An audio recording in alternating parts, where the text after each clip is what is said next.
Daniel stared at his reflection in the mirror.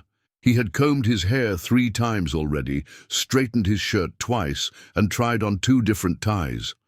Nothing looked quite right. He wasn't used to wearing formal clothes. Usually it was jeans and a hoodie, but today was different. Today was his first job interview.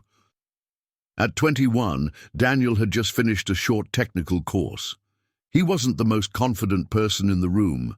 Actually, he rarely felt confident anywhere, but he was trying. He had spent the whole week reading articles about interviews, watching YouTube videos, and practicing common questions.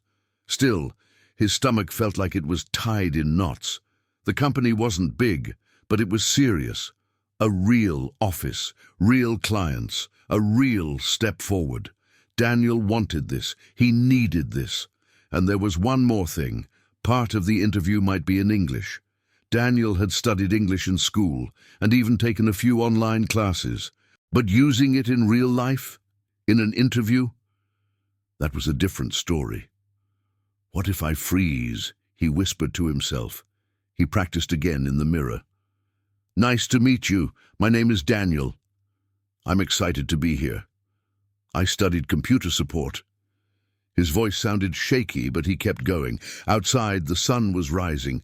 His bus would arrive in 20 minutes. He grabbed his folder with printed documents, took one last look at himself, and tried to breathe. It was just an interview. But to Daniel, it felt like a mountain, and he didn't know yet that the most important thing that day wouldn't be how perfect his answers were. It would be the simple courage to keep speaking, even when he was scared. Daniel sat on the bus, staring out the window, but not really seeing anything. His mind was racing. He held his folder tightly against his chest, as if it could protect him from what was coming. He had checked the address twice. The company was on the 5th floor of a glass building downtown. He had never been inside a place like that. Everything about this morning felt new, unfamiliar, and a little terrifying. He replayed his preparation in his head. He had Googled common interview questions, practiced with his cousin, and written down answers to things like, "Why do you want this job? Tell us about yourself. Day. What are your strengths and weaknesses?" He even made flashcards to practice responses in English, just in case. But now, with the bus bouncing gently and the city moving past him, all the words he had memorized seemed to disappear. He wiped his hands on his pants. They were sweaty. "Calm down," he told himself. "Just breathe." When the bus finally stopped, Daniel got off and walked slowly toward the building. It looked even taller in person. The front doors were made of glass, and inside he saw people in suits walking with confidence, talking on phones, carrying laptops. He didn't feel like one of them. He stepped inside, took the elevator to the 5th floor, and approached the reception desk. A woman smiled at him politely. "Good morning, can I help you?" Daniel cleared his throat. "Yes, I'm here for an interview. My name is Daniel Souza." She nodded and checked her list. "Of course, please take a seat. Someone will call you soon." He sat down in the waiting area, his heart pounding. There were magazines on the table, a plant in the corner, and a soft humming sound from the air conditioner. He couldn't focus on any of it. He looked around and noticed a man in a suit enter the room. The man shook hands with someone else and began speaking in English. Daniel's stomach dropped. They really do speak English here. He quickly pulled out his notes and reviewed a few phrases. "I'm a fast learner. I enjoy solving problems. I worked on a school project using Excel. It felt like trying to hold sand in his hands. The more he tried to hold on to the words, the more they slipped away." A door opened. A young man in a blue shirt stepped out and smiled. "Daniel Souza?" Daniel stood up quickly. "Yes, that's me." "Follow me, please." Daniel took a deep breath and walked forward. This was it. He wasn't ready, but he was going anyway. Daniel followed the man through a hallway filled with quiet offices and glass doors. Everything looked modern and serious. His footsteps echoed on the polished floor, and he felt the weight of every step. The man stopped in front of a meeting room. "You can wait here for a moment. Mr. Carter will be with you shortly." Daniel nodded.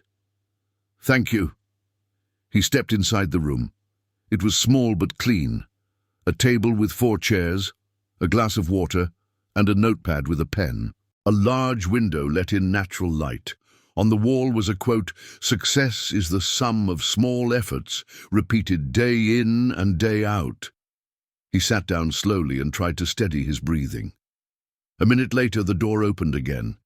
A tall man with light brown hair and a kind smile entered the room. He wore a simple grey blazer and held a clipboard in one hand.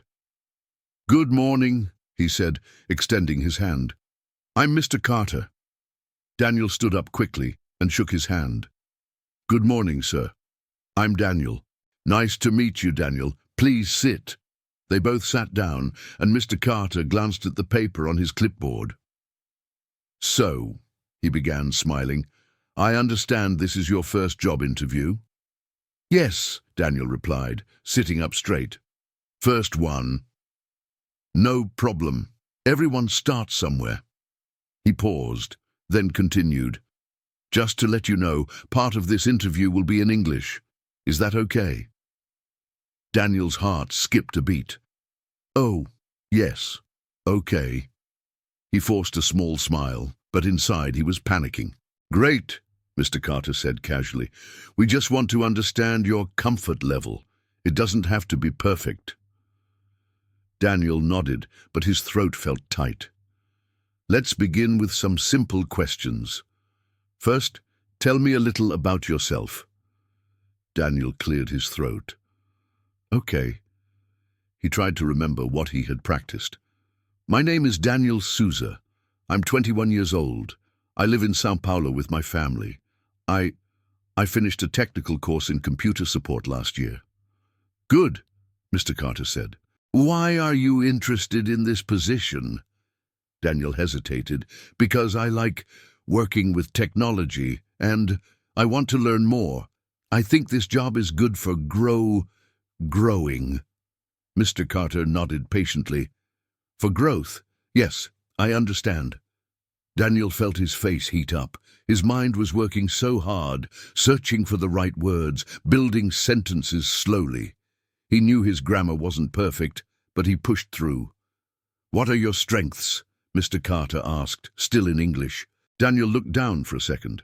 "I am patient. I like solve problems. I work well in a team." "Teamwork," Mr. Carter corrected gently. "Yes, teamwork." The man smiled. "That's great.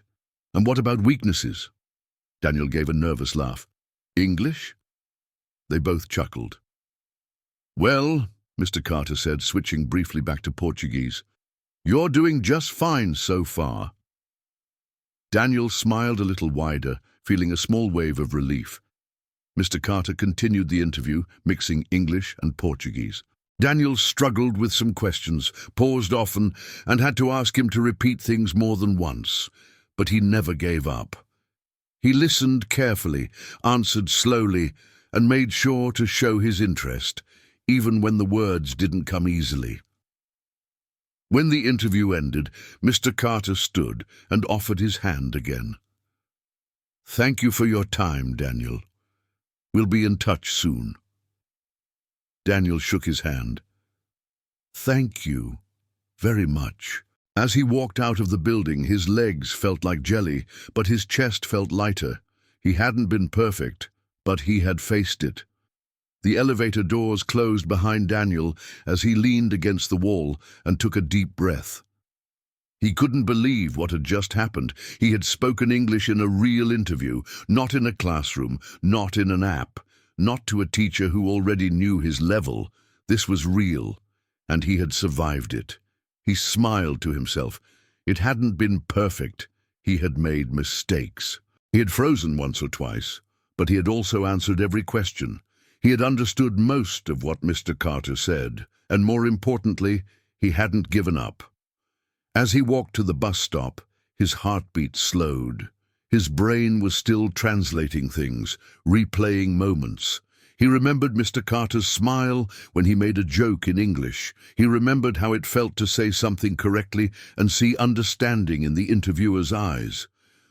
Daniel sat on the bus and pulled out his notebook. He flipped to a blank page and wrote in big letters, "I spoke English today."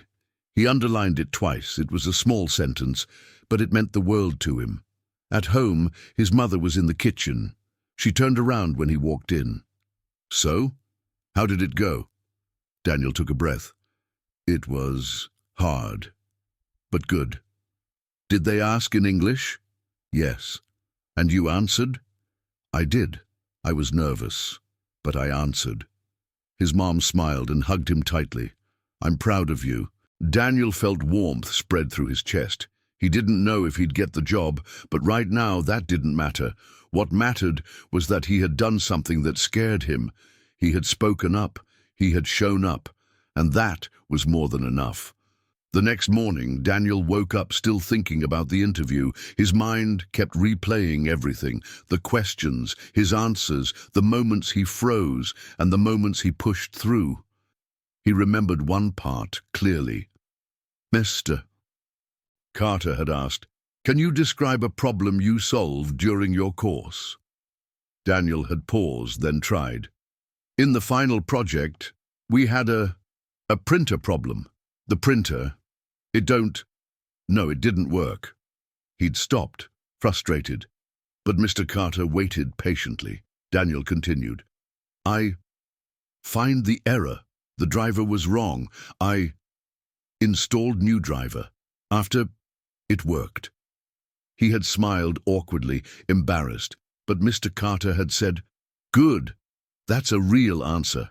That's exactly what I was looking for." It was in that moment Daniel realized something important. He didn't have to be perfect. He just had to communicate. That small success gave him courage to keep going. As the interview progressed, he started taking more risks. He used phrases he hadn't planned, built sentences on the spot.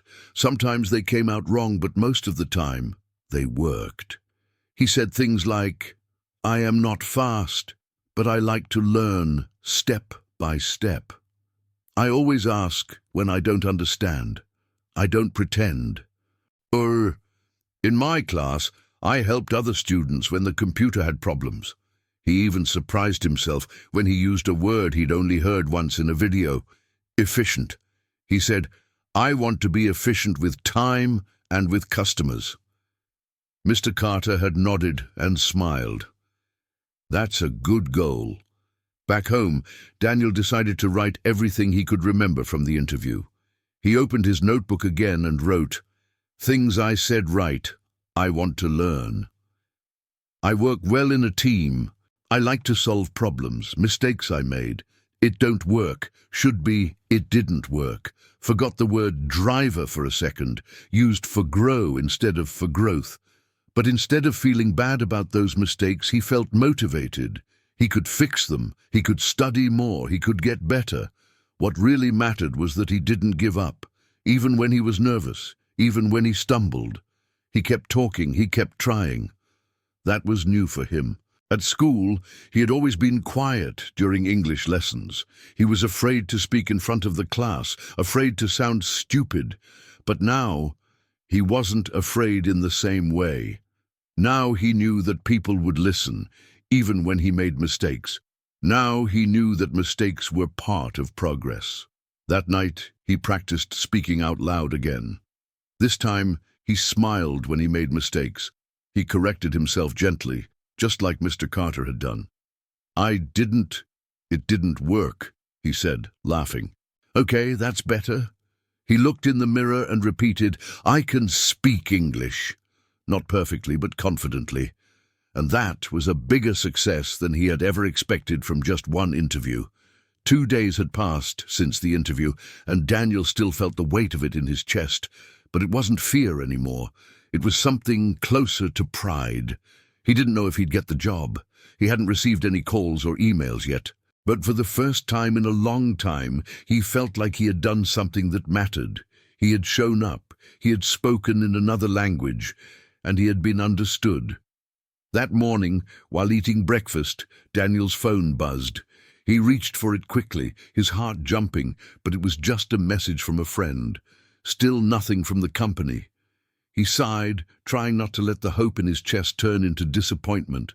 Later that day, he walked past the building where the interview had happened. He stopped across the street and looked up at the glass windows. Somewhere behind one of those windows was the room where he had faced one of his biggest fears and survived it. Just then, he heard a voice behind him. "Daniel?" He turned around and saw Mr. Carter. "Oh, hi!" Mr. Carter smiled. "Good to see you. I was just grabbing a coffee downstairs." Daniel stood up straighter. "I was just walking by." Mr. Carter looked pleased. "Well, I'm glad I ran into you. I wanted to say I really enjoyed our conversation the other day." Daniel smiled, feeling a rush of warmth. "Me too. Thank you again for the opportunity." "You spoke honestly. That matters more than perfect grammar," Mr. Carter said. "We can always teach technical skills, but attitude, that's harder to find." Daniel nodded slowly. "I understand."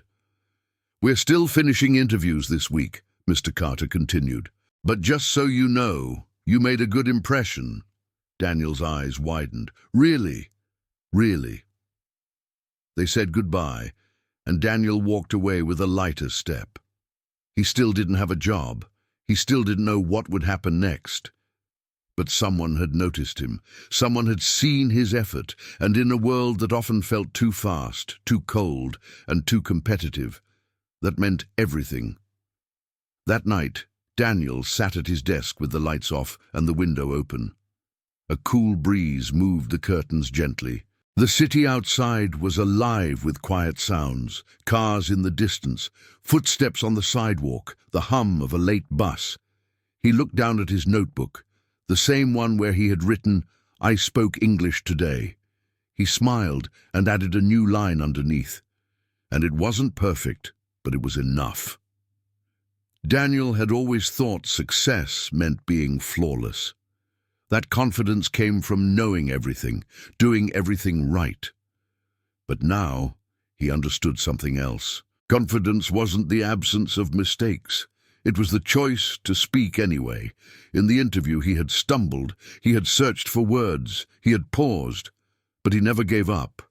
He kept going, even when he was scared, and that was what stayed with him. The lesson wasn't just about English, it was about trust.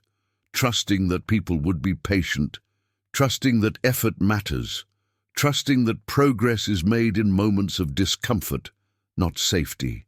He thought about how afraid he had been just a few days earlier, how close he had come to cancelling the interview, how certain he was that he would freeze or fail. And yet, he hadn't. He had faced the thing he feared and walked out stronger than before. He picked up his pen and wrote one more thing. "I can grow, I am growing." He closed the notebook and leaned back in his chair. No matter what happened next, whether he got the job or not, this experience had already given him something far more valuable than a paycheck. It had given him belief. 3 days later, Daniel's phone rang while he was folding laundry. He almost didn't answer. It was an unknown number, but something told him to pick up. "Hello? Hi, is this Daniel Souza?" "Yes, speaking." "This is Anna from the HR department at TechBridge. We'd like to offer you the position." Daniel froze. For a second he didn't say anything. Then he smiled, wide and honest. "Really, thank you. Thank you so much." As he ended the call, he sat down slowly, his hands shaking just a little. He had done it. Not perfectly, but bravely, and that was enough.